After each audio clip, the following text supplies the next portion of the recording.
howdy and welcome back to my kitchen. I'm Kathryn and I'm the Aerogarden Homesteader.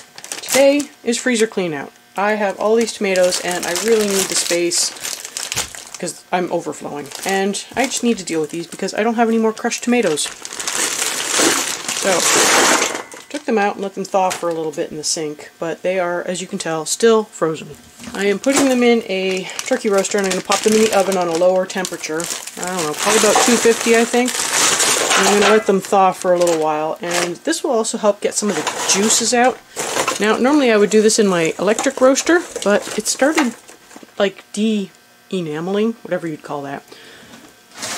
And, well, I don't want to use it because it's going to leave a metallic taste and everything, because that's how I figured out it was de-enameling. So I'm just going to put them in here, as many as I can fit, which that might be it actually. I've got 2 more bags. But once this sort of thaws down a little bit, then I can probably fit more in. But I would like to get some of the extra juice out so that I'm not canning up a bunch of juice, but I'm going to just do crushed tomatoes. I will probably go through at some point and try to remove some of the skins, but as you can see, I did go through and take out all of the pulp and seeds. That just makes it a little less watery, and it also gave me some flexibility of what I could do with these tomatoes. So I could turn them into paste, which I already did. I have a paste video. If you want to see that, I'll link it. But I could turn it into sauce, I could turn it into ketchup. I could literally do almost anything with this. The only thing I didn't do was remove the skins. Like, I literally cut the tomato in half, squeezed out the pulp, and threw it in a bag. So it was quick, it was easy, it was what I needed at the time. So I am going to put these in the oven at, like I said, about 250. I'll let them go probably for, I don't know, half an hour, and I'll give them a check and see how they're doing. At that point I might be able to add more tomatoes, and hopefully we'll be able to do some tomatoes today. So it's been about an hour. Hasn't really gone down a ton, but I can tell that the top ones have started thawing.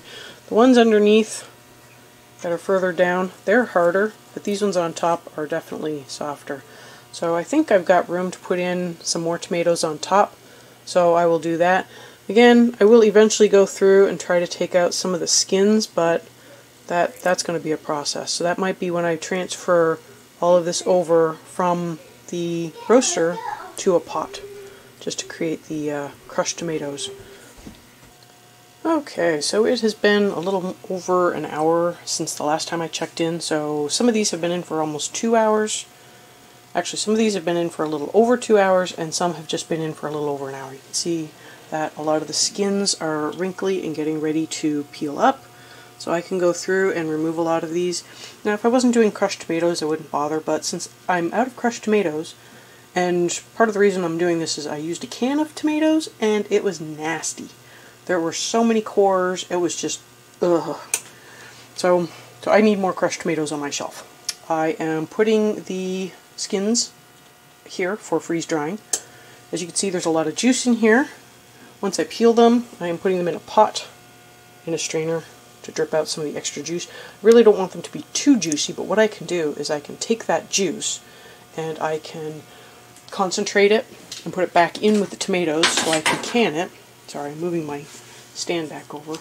But I can put the juice back in with the tomatoes as a concentrate so that it will be a little bit more potent.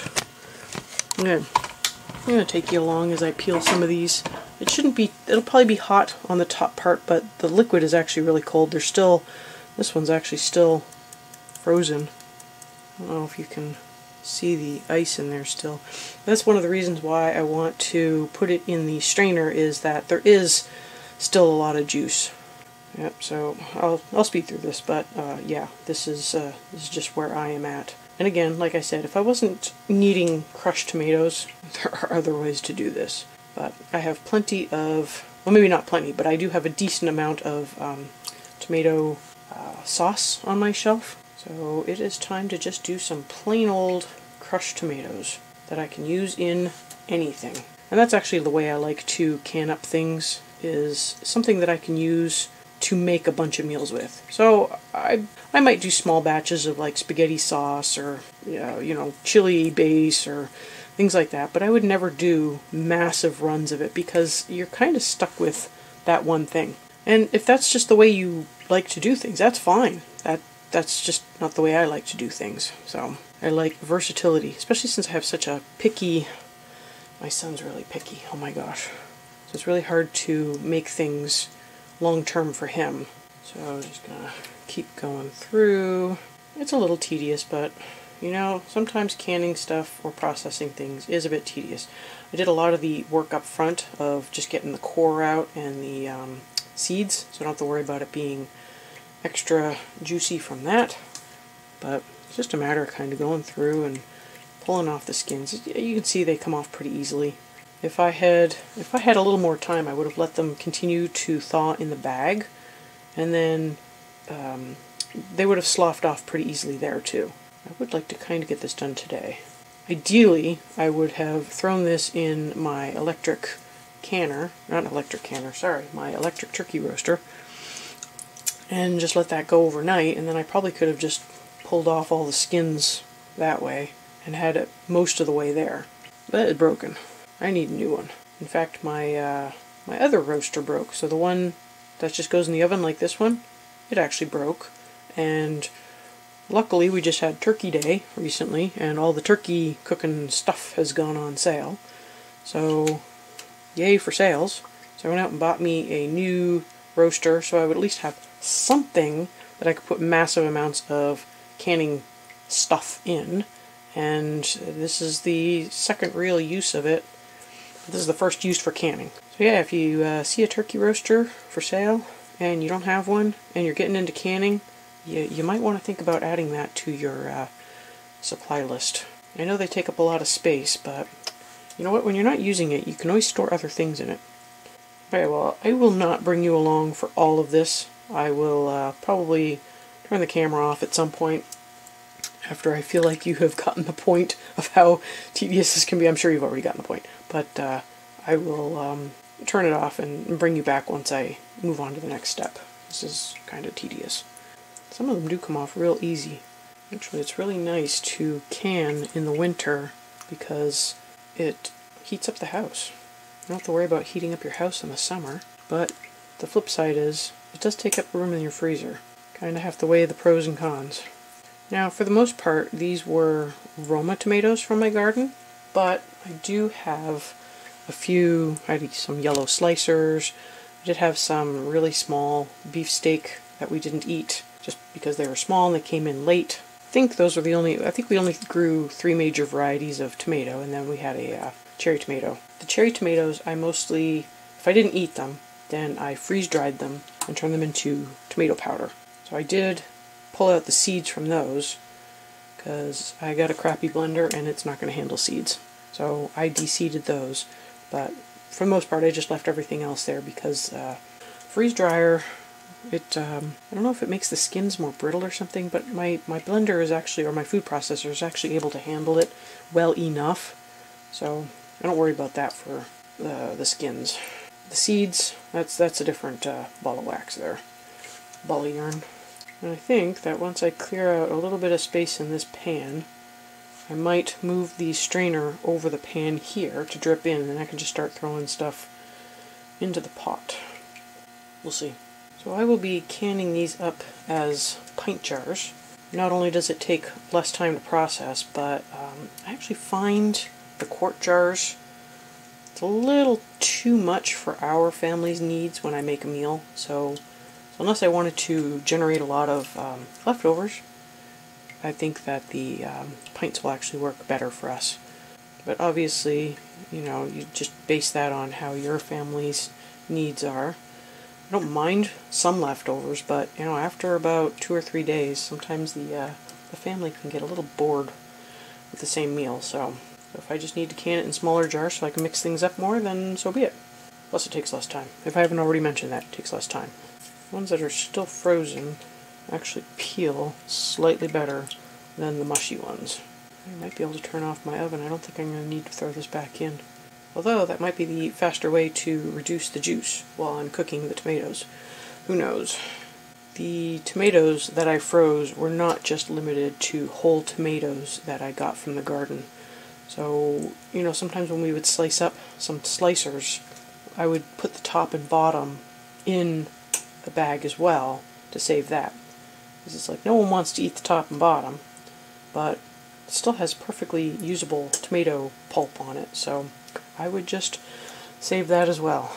Kind of hoping some of these ones that were on top that got a little extra done impart a bit of a roasty flavor to the sauce. It's not really a sauce, but to the crushed tomatoes.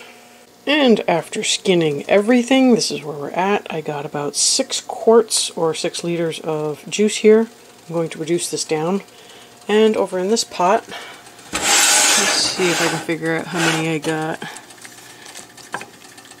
Oh, I can't see the numbers. But I have about half of this pot, and this is a 5 quart pot. So 2.5 liters, quarts. So what I'm going to do is, this one's just on low heat. I'm just going to let it sit here while the juice reduces. Plus it's lunchtime, I want to eat. I'm going to reduce the juice, the liquid here. Probably going to reduce it enough that I can some of it as juice. And the rest of it will go in with the tomatoes. So I want to have enough jars to run a canner load. And I'll probably be water bath canning this, but I'm going to have enough jars to do a full load of water bath canning, so whatever I need to thin down the tomatoes, I will add to that, and then the rest will go into jars. So there will be no extra. I will just use it all. But I need to reduce it down to the appropriate amount so that I don't have extra jars hanging around. But this is where we're at. So it's just sort of a sit and wait for this to reduce, which could take a while. I will bring you back when it is time to start loading things up, and I'll let you know how much I reduced it by. Okay, so here's where we're at. It's been a little time. So I added some of the tomato juice that had been reduced. It's not reduced all the way, but I did add some to the crushed tomatoes and brought it up to about 4.5 quarts. You can see it's a lot runnier, but it's not just water. So I don't want it to be super thick, because number one, I need the juice when I'm cooking things, and number two, for heat transfer purposes, I don't want it to be so thick that I'm canning an unsafe product. So I do want to make sure that this is thin enough that the heat can penetrate through. There aren't too many major big chunks in here, but everything has been softened and cooked down, and it's pretty darn warm. Oop, and I'm steaming up the camera. I hope you guys can see. I've got some jars on another burner, just gently warming. I did start them off in some hot water, so I don't know how hot they are, but they should be similar in temperature to the crushed tomatoes.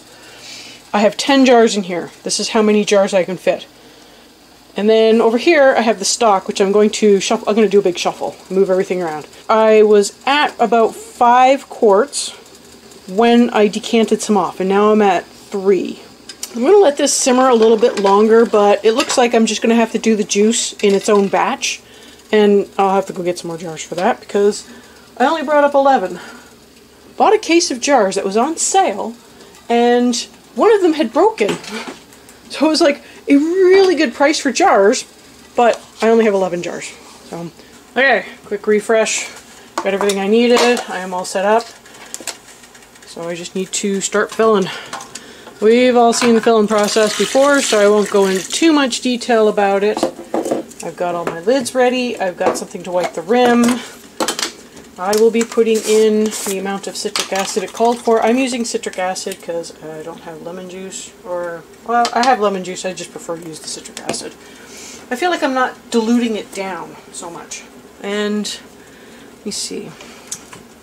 So I wanted to kind of show you how runny it is.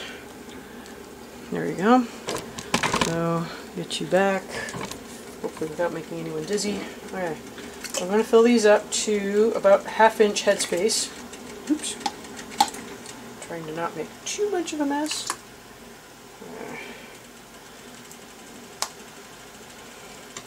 So the large ring on the bottom, I'll grab another jar and show you up close and personal because sometimes it's hard to see farther away. So this one here is approximately 1 inch. And then if you find the thread and you find the halfway point between the top and the 1 inch mark, that's your 1/2 inch. So that's approximately where I'm going.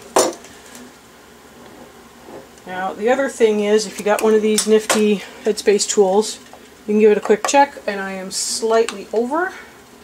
Yep, I guess I'm going to need a spoon to do that. So I'll just take out a little bit. And there you go.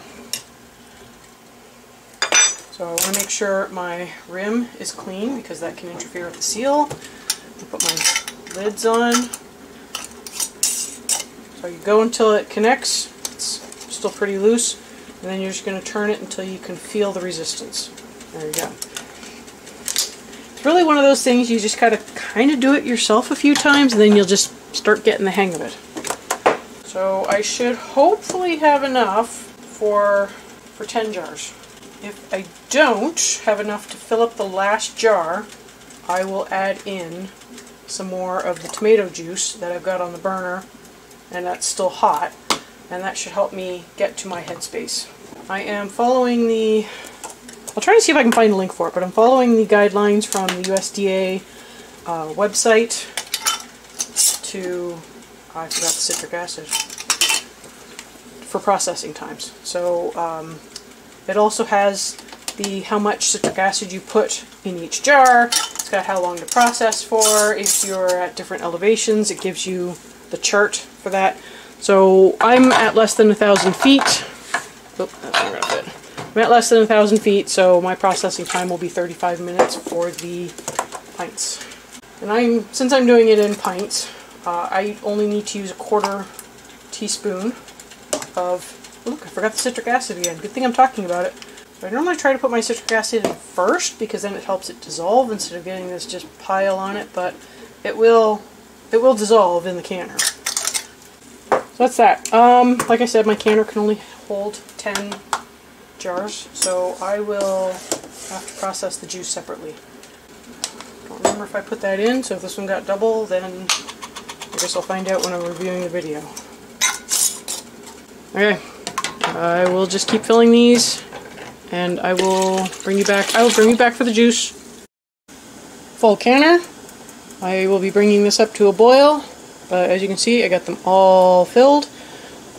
So I would have ran out, or at least not had enough to do headspace on some. So what I did was the last 3 jars actually put in an even amount of tomatoes and topped it off with juice. So that's going to need 35 minutes of processing time. I did look at the sheet again, and it's 45 for quarts, 35 for pints. So yeah, don't quote me on things. These, I pulled out my pressure canner, but I'm just going to use it as a water bath canner. I've got a lid that fits this, so I don't have to use the lid that, you know, comes with it.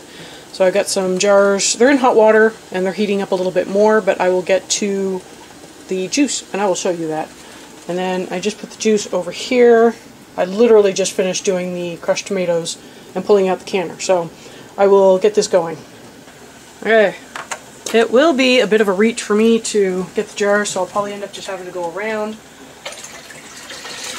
Which also means I will probably just do a couple at a time instead of one each. I'll do 3, maybe half of them. Of course, I did not get my lids ready, so I'll track down some lids. These jars were not new, so they did not come with lids. Got some bands. We got one lid. Let's remember the citric acid this time. And it was 35 minutes for pints for the juice.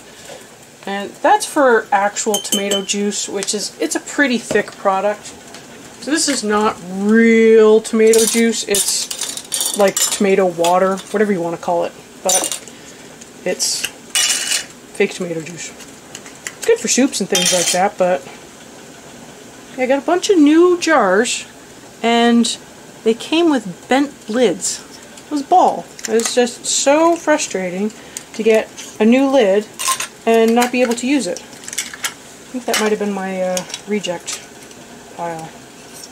That one's the new one. That one's fine. Yeah, you always want to check your lids. See this one here? I don't know if you can see that. It's not going to seal. So that's a reject lid. I can use them for like other things, but not for canning. Okay, I'll just use some of these. They are probably need to go in and get warmed up a little. Okay, so those can sit and warm up a little. These are, now they're ready to go. Okay, so I will need to stir the juice up a little bit because it will settle. There's some settling going on, so I just want to stir all those chunks around and make sure that I get uniform flavor in all of my jars. And again, this is going to be a 1/2 inch of headspace. Now, an easier way to do this, whoever says I do anything easily, is to actually use a measuring cup. Or if you've got one of those gravy boat things, that would be a really good way to go as well. So you can either dip straight from the pot and just make a drippy mess everywhere, or you can ladle into that and then go from there. Pour it, because it'll, you know, I'm dripping everywhere, but there's really no good way of doing juice.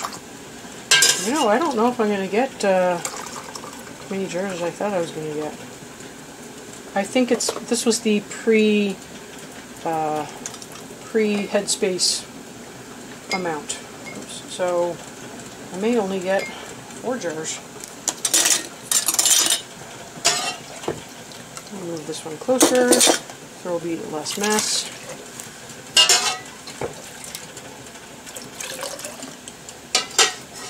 Well, if I don't end up with as many jars, which is fine, I will just need to add more water to the canner just to make sure I have the right amount of, oops, headspace. Forget to wipe the rims. Don't know how much of this you want to actually see. I will probably speed through this.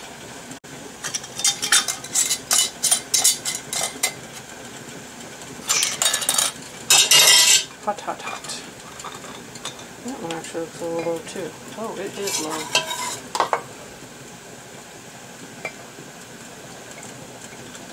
There. Now it's high. Yeah, let me get those in. Grab more jars.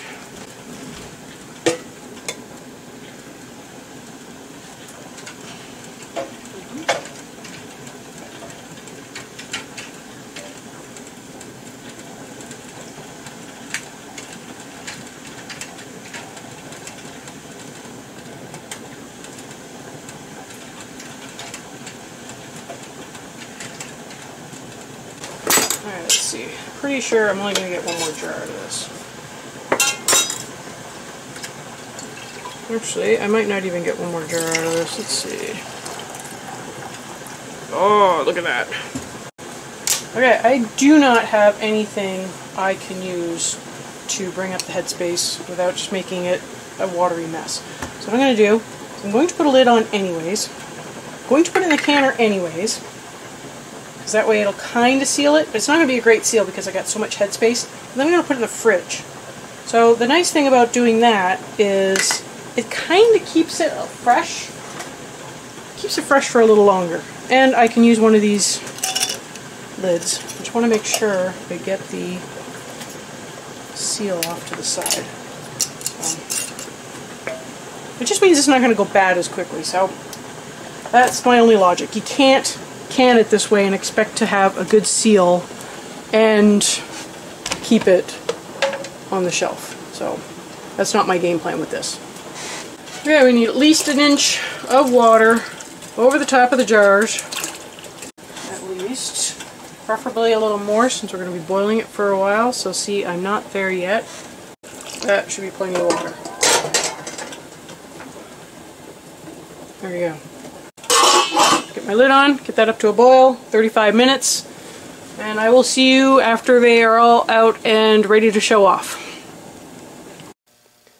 Here are the crushed tomatoes. They are out of the canner. They are looking pretty good. They are just cooling down, so not all of them have fully sealed yet, but they're still cooling down, so it's possible it could still seal. The other ones are in the canner. They are on their 5-minute cool down with the lid off. This is part of the processing time, so please don't skip it. If you found this video useful, it'd be really nice if you'd like and share so other people can also find this video. It also helps you find the video later on.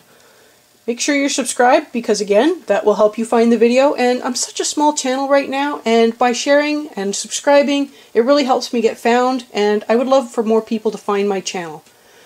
So, make sure you hit that button, and I will see you next time on the Aerogarden Homestead.